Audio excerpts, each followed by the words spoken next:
une vidéo pour expliquer ma perception sur ce que sont les religions. Pour moi, les religions, le bon côté des religions, c'est le principe qu'ils maintiennent une existence de Dieu en ce monde. Que ce soit chez les Juifs, les chrétiens ou les islamistes, ils maintiennent le fait qu'il existe un Dieu unique, créateur, tout-puissant. Ça, c'est le bon côté. Sinon, à part de ça, il y a aussi le contexte de...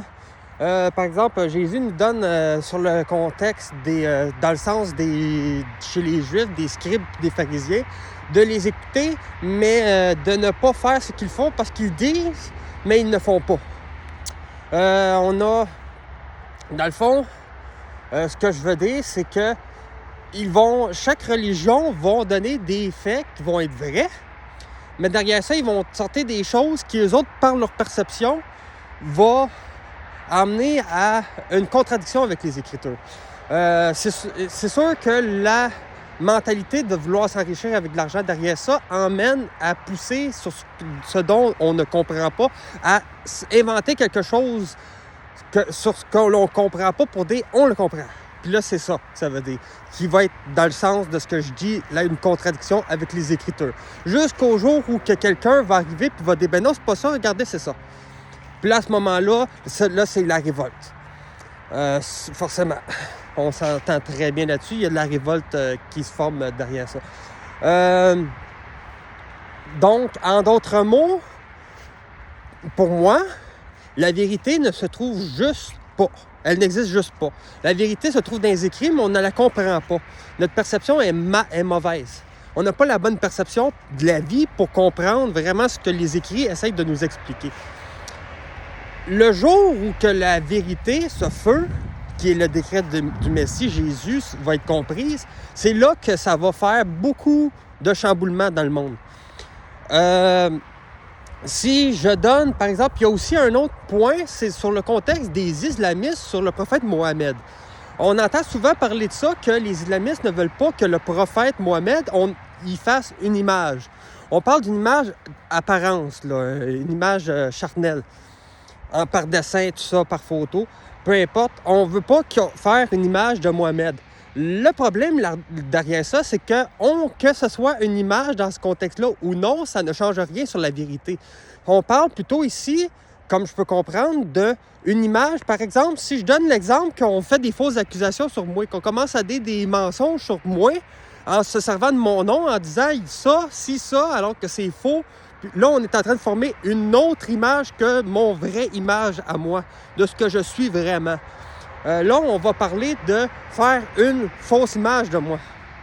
Là, c'est le même principe comme quand on dit de ne pas faire d'image de Dieu. On est dans le même contexte des religions qui ont chacun le même Dieu des écrits, mais pourtant leur Dieu diffère d'un à un autre à cause de leur enseignement qui diffère d'un à un autre. Comprendre qui est Dieu revient avec l'enseignement. Là, dans le contexte-ci, c'est le même principe à propos de Mohammed. Mohammed ce n'est pas une question de faire une image visuelle, mais une image de ce qu'il était. On n'est pas censé de se faire une image de Mohammed. Déjà, le Coran dit lui-même dans un verset que Mohammed est un prophète comme les autres qui sont venus avant lui. Le prophète Mohammed, c'est exactement comme quand Sophonie, Michée et compagnie ont donné leur écrit dans leurs livres, on se casse pas la tête avec ce qu'ils ont fait, mais avec ce qu'ils nous ont laissé. C'est le même principe pour Mohammed. Ce que Mohammed a donné dans le Coran ne vient pas de lui, mais ça vient de Dieu. Puis ce que Mohammed faisait dans sa vie ne vient pas de Dieu, ça vient de Mohammed. Voilà toute la différence. C'est comme ça qu'il faut regarder les choses. Il faut écarter ce que Mohammed était, de ce qu'il a fait dans sa vie, ou peu importe. Surtout si, en plus de ça, on est menteur, qu'est-ce qui nous fait pas dire qu'on ne dit pas des mensonges sur Mohammed? Ce n'est pas une bonne idée de se fier sur ce que Mohammed a fait. On devrait plutôt se fier sur ce que Jésus a fait. C'est lui qui est censé avoir l'exemple de la perfection physiquement et par la parole qu'il a donnée par la vérité. C'est lui qui est l'exemple. c'est le seul et unique prophète, Jésus, qui est censé être suivi. Les autres, non. Il y a de rares prophètes ou personnages de la Bible, comme par exemple, je vais donner Jonas, Jonas, lui... il y a Jonas aussi, mais Jonas, lui, c'est dans le concept de désobéissance à Dieu sur ce qu'il lui a demandé de faire, puis il n'a pas voulu le faire. Là, les conséquences, il s'est fait manger par une baleine, par un poisson, dans le fond. Il a été recraché après 3 jours parce qu'il a reconnu son erreur d'avoir voulu désobéir à Dieu. Bon, là, ça, c'est dans les écrits, d'une manière ou d'une autre. Là, Mohamed, lui, il n'a pas mis sa vie dans le Coran. Le Coran, c'est juste la parole de Dieu. On va le retrouver dans les hadiths, mais c'est pas ce que Mohamed a fait qui est important, c'est ce que Mohamed a dit qui est important dans les hadiths, en mon sens. Tu sais, si Mohamed a dit ça, si un hadith dit Mohamed a dit, c'est que Mohamed a dit. Si on dit Mohamed a fait, ça a moins d'importance que ce que Mohamed a dit. Ça, c'est sûr.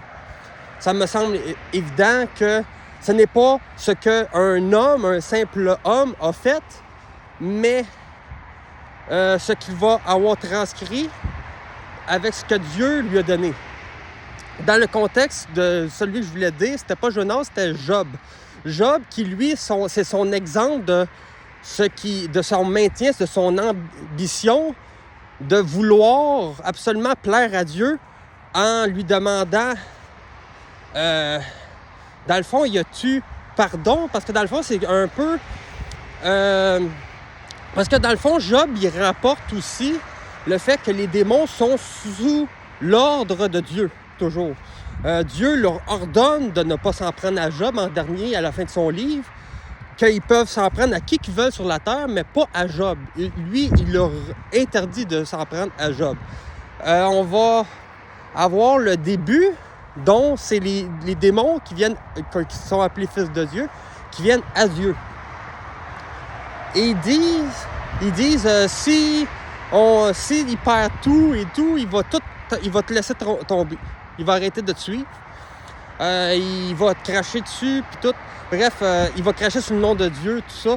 Il ne voudra plus rien savoir de Dieu. Ce qui, au bout de la ligne, c'est une mise à l'épreuve, une tentation pour mettre aux yeux de Dieu, de savoir si il va être fidèle à Dieu ou s'il va renoncer à Dieu à cause des malheurs qui vont lui arriver. C'est exactement la raison des démons, dans le fond, sur Terre, qu'on peut appeler aussi djinns, qui sont un autre type de démons, mais ce sont des démons aussi.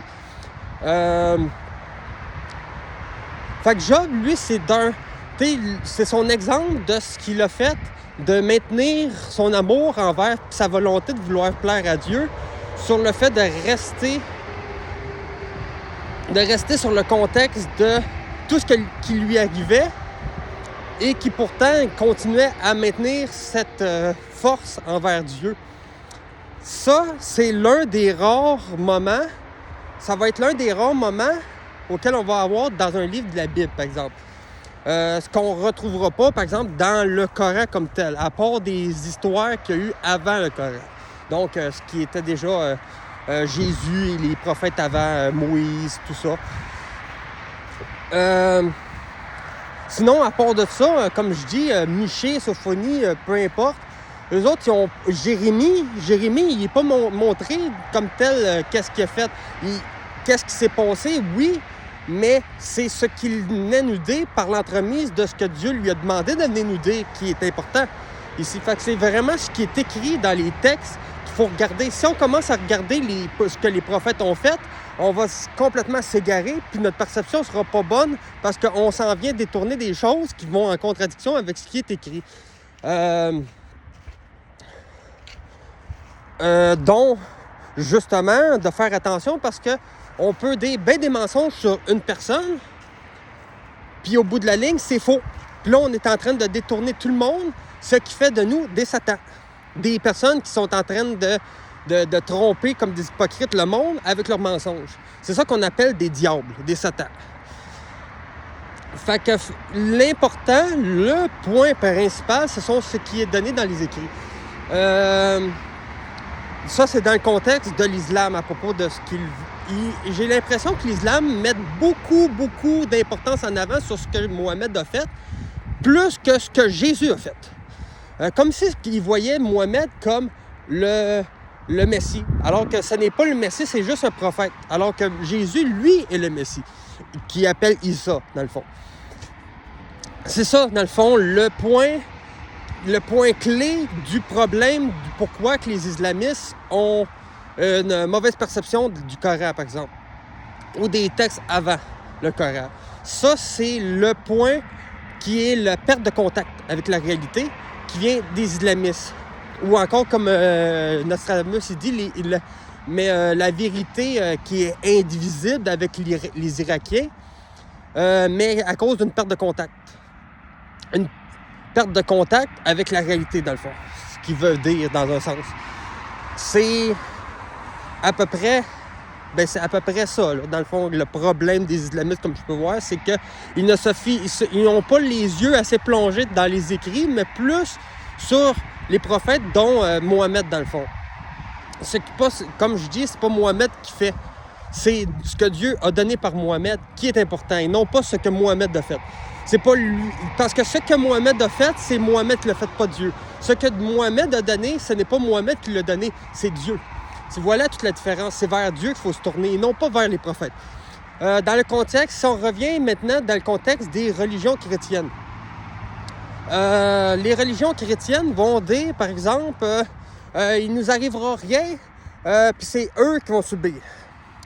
Dans le fond, c'est que ces gens ne comprennent pas qu'on vit tous sur la même planète, et leur perception est que Dieu va les protéger comme si on mettrait une bulle protectrice autour d'eux en les regroupant ensemble pendant qu'il y aurait une destruction avec les autres, alors qu'ils ne comprennent pas qu'ils vivent sur la même planète avec nous autres.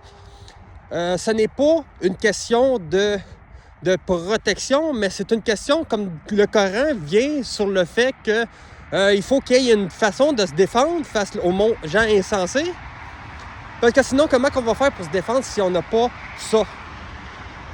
On peut prendre, par exemple, le très peu de vécu de Salomon sous son règne, sur la façon dont il régnait, dont on lui a donné le titre de roi sage parce qu'il ne combattait pas, il n'essayait pas de conquérir, mais il se contentait du peu qu'il avait déjà.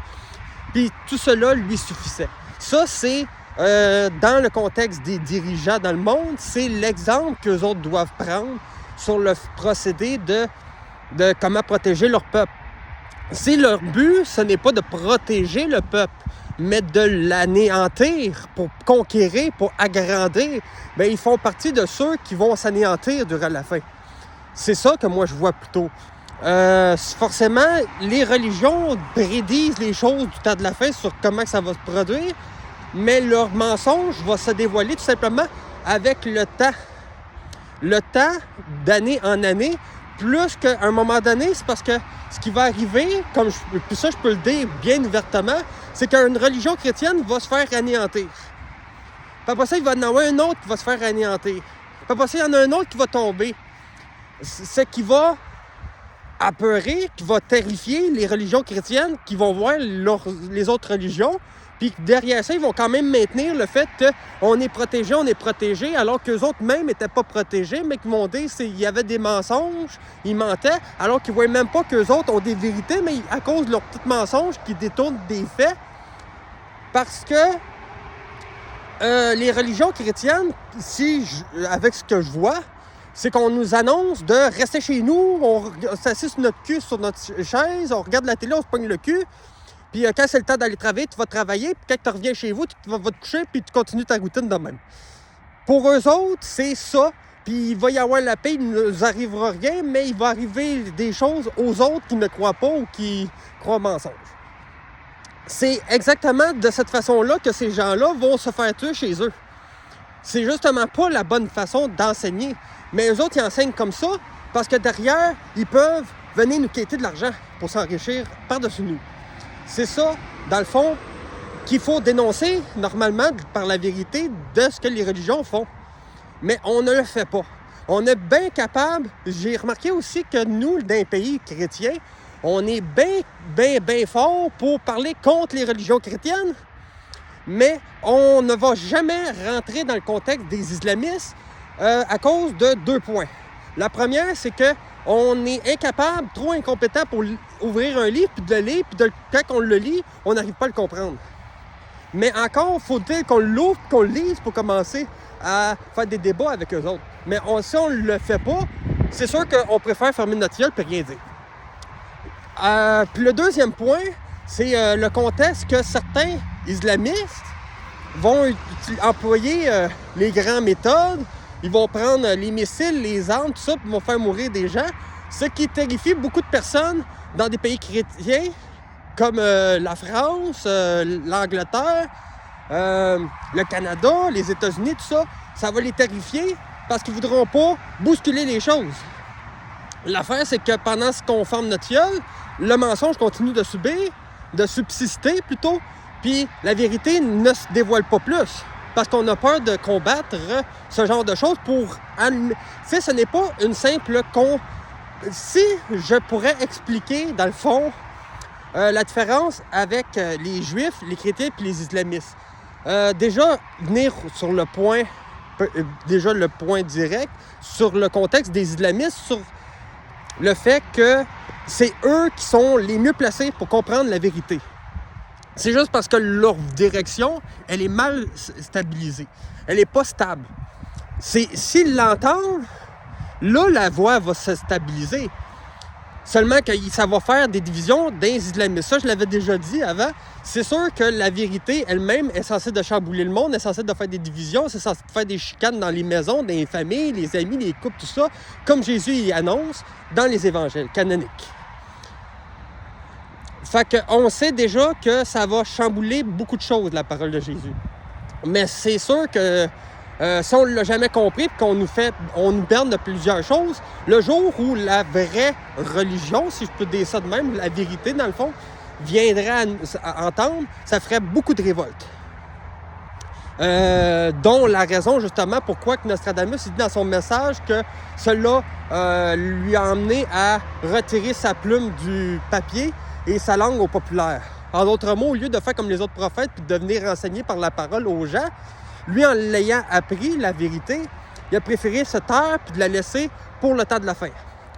Et aussi parce que, comme il dit à propos de ce que Jésus a dit, toi qui vois, en disant à Dieu, toi qui vois bon de cacher cela aux sages et aux intellectuels et de le dévoiler aux petits-enfants, en voulant dire à la dernière génération, cette génération forte, qui est la génération qui va subsister dans cette grande guerre qui est l'Armageddon, qui va durer quelques années, qui est la fin du monde, dans le fond.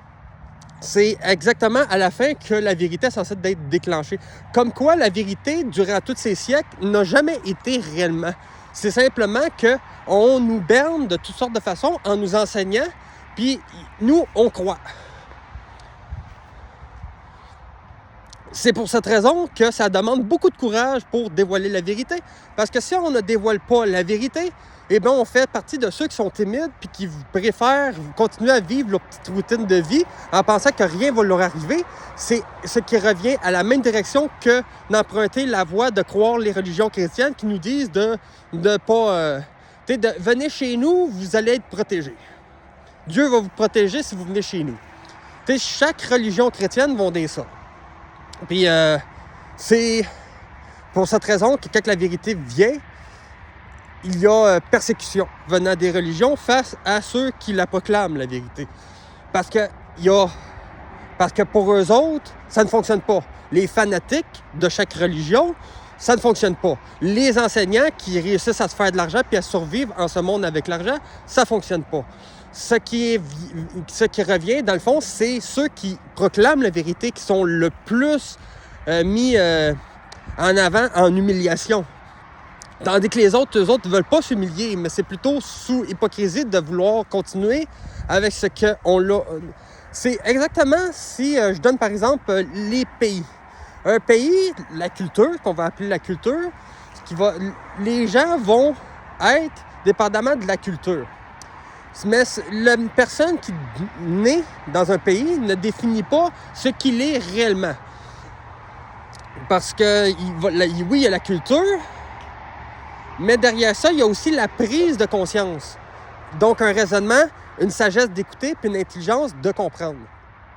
C'est exactement ce que Jésus dit à propos de sa parole de vérité, qui est pour ceux qui ont la sagesse d'entendre, celui qui a une oreille pour entendre, écoute, comme il disait très souvent, ou encore le principe de l'intelligence. Après la sagesse, après écouter, si la personne entend la vérité, mais elle ne le prend pas parce qu'elle ne comprend pas ou parce qu'elle aime trop l'argent ou les choses qu'il y a ou qu'il y a des choses de valeur dans sa vie qui sont simplement des bienfaits ou un bienfait qui n'est pas capable de se détacher, il ne fait pas partie, donc, de ceux qui vont avoir l'intelligence de se dire sur la vérité de ce que Jésus donne, sur ce qui est, dont Mohamed aussi rapporte, qui est la vraie richesse de ce monde, qui est l'âme, qui est nous, dans le fond.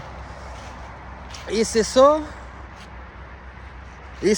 qui, dans le fond, va faire que beaucoup de personnes vont préférer se détourner.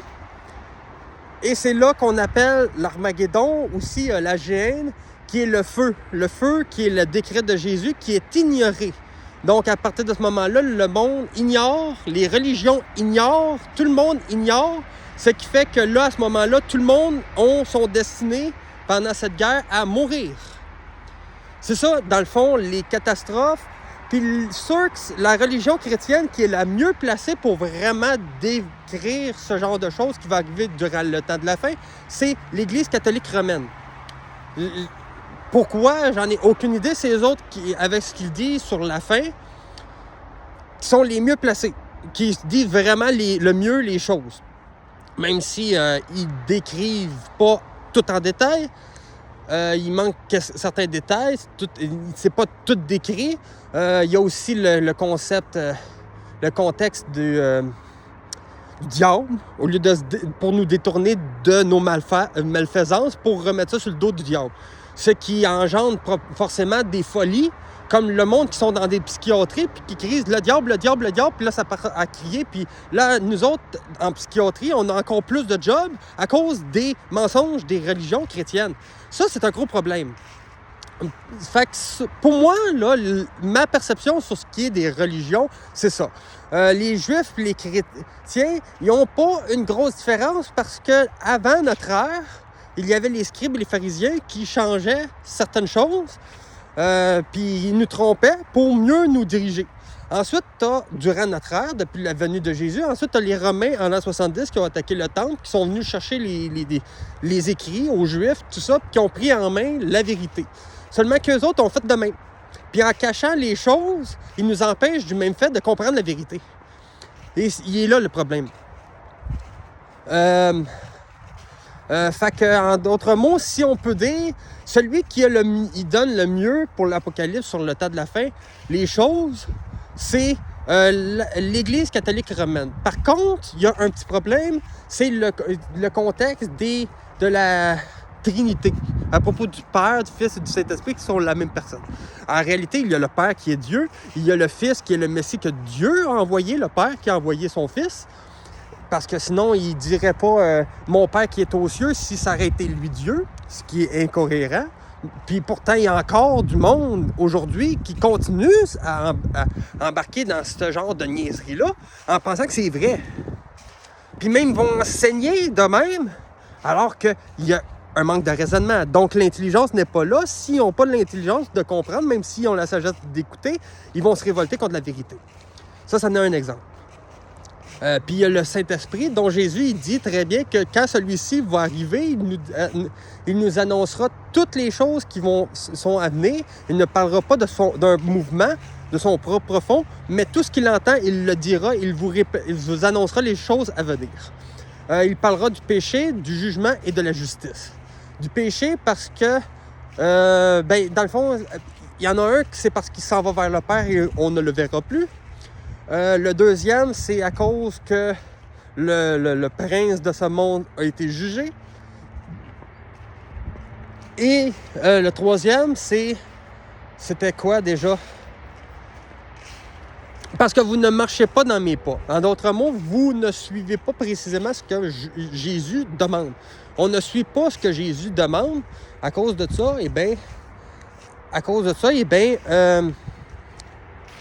on est tous écartés. on ne marche pas dans ses pas. On va dire ça c'est la vérité alors que ça va être un mensonge. Ce qui fait que le monde à la fin va être complètement confus. Ils ne sauront plus quoi croire, quoi pas croire, qu'au bout de la ligne, il y en a beaucoup qui vont perdre d'espoir et vont tout simplement pas vouloir croire. Voilà le gros problème, en mon sens, des religions. Les religions font le bordel de même, puis il est où le gros souci derrière ça, qui est le point crucial des problèmes dans ce monde, c'est l'argent. C'est l'argent qui nous motive à la corruption de même face au mensonge, pour dire, face à la vérité plutôt, pour dire des mensonges. Pour pouvoir avoir de l'argent. Parce que ce monde appartient à tout ce qu'on peut se procurer, il demande de l'argent. Fait qu'à cause de ça, on aime les bienfaits de ce monde et à cause de ça, on reste accroché à ce monde. Comme Jésus, il nous l'explique, si on veut suivre Jésus, nous devons renoncer à ce monde. Quand il est parti de chez ses parents, son père ne l'a pas suivi, mais sa mère l'a suivi. Il a renoncé à sa famille. Il a renoncé à tout. Il est parti. Puis le monde qui l'ont suivi, il y en a qui le croyaient, puis il y en a qui le croyaient pas, puis ça divisait des familles, puis tout. Mais parce que les familles ne comprenaient pas qu'est-ce que Jésus voulait dire, puis que Jésus n'annonçait pas la fin maintenant, les problèmes n'étaient pas comme tel. On ne crachait pas sur Jésus, autre que les scribes et les pharisiens qui, eux autres, comprenaient qu'est-ce qu'il était en train de dire, puis étaient en train de dénoncer leur malfaisance. C'est ainsi que ça va être la différence entre Jésus et ce qu'on peut appeler le Saint-Esprit, l'Esprit de vérité, qui dans le fond reçoit de l'Esprit de vérité, qui reçoit de la vérité dans sa conscience, dans sa connaissance, qui par l'entremise de Dieu qui a décidé de le dévoiler à celui-ci. Et celui-ci vient témoigner de la vérité. Et c'est ainsi qu'il est persécuté au nom de Jésus. C'est ça la vérité, dans le fond.